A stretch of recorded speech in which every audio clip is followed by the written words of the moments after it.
We're here with head women's basketball coach Peterson Abiad. Coach, can you give us your overall thoughts on today's victory against Oakland? Well, it was an exciting game and an exciting finish, especially at the end of regulation. Big shot by Imani to send us into overtime.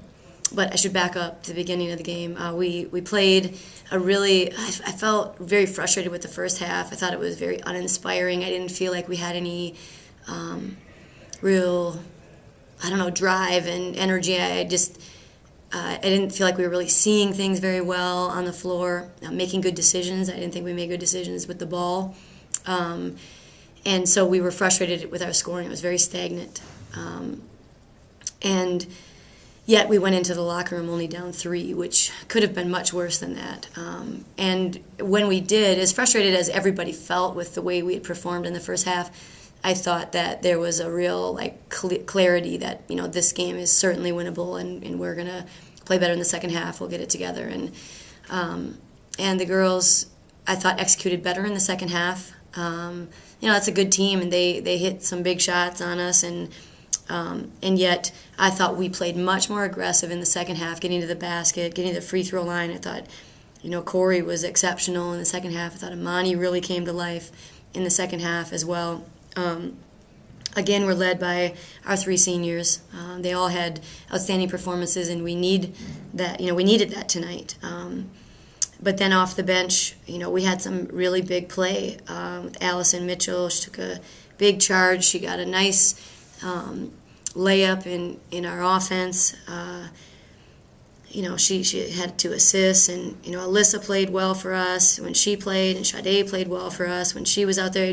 We got our freshmen some minutes at times when it was an absolute necessity that we, be in good position and not make mistakes, and I thought that they did a very good job of doing that. So really pleased overall. And then in the overtime, I felt like we had a lot of the momentum. We were pretty fired up with that last shot, and so I thought we made tons of mistakes down the stretch in the overtime, but we did enough to win the game, hit some big shots, so really proud of them.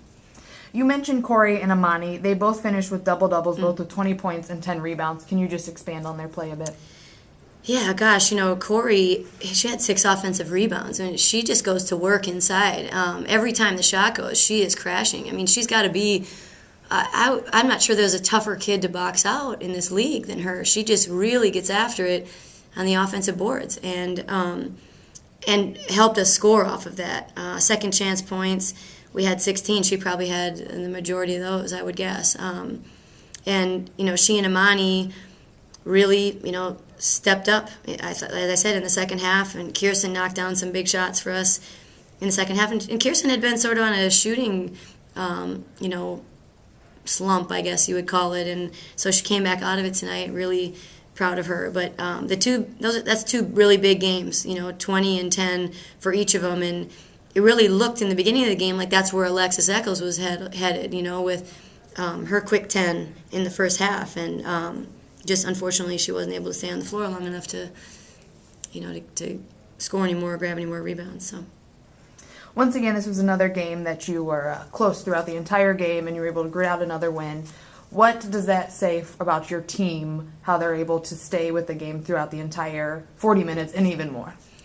It's amazing. I mean, I don't know that I've ever had a team that I would say is this resilient. I mean, we, previous teams that we've had that were championship teams, they were able to, create some separation. I think we had perhaps a little more depth. I don't know exactly what it was, but this team, they are fully committed to the fact that it's going to be a grind. Every game is going to be a grind, and they're just accepting of it. And they never look like they're down and out. I mean, as I'm drawing up the play in the last second play, which of course didn't go anything like I drew it up, but as I'm drawing that up, I'm thinking 6.4 seconds, we're down 3, and I'm saying this is what we're going to get, and they were like, absolutely, yep, and just tons of confidence. There wasn't anybody with their head down, I just feel like this group is never out of it. They just never will let themselves, check out. And that's a special thing. I mean, that doesn't happen that often.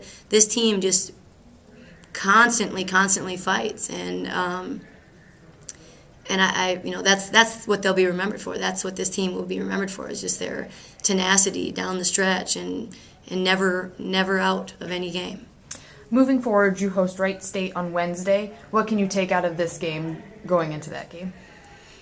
Well, it was nice to have a game that we could bounce back from after playing up at Green Bay, and so we needed to get back on the winning track, and that will really help us going into this Wright State game. Wright State would have been a much more difficult task, I think, had we been coming off of 2 losses. So this game was really big for us in a number of ways. But Wright State, a very different team from this team. They had some really good game strategy against us last time we played them.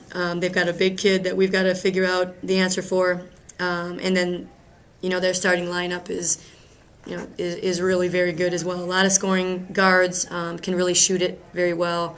So we have to put this one behind us and move to the next one and concentrate on the things that are going to could potentially cause us trouble against these guys and try to minimize that. So that's what we'll do. We'll get to give them this day off tomorrow and then get back at it. Thanks very much. Thank you.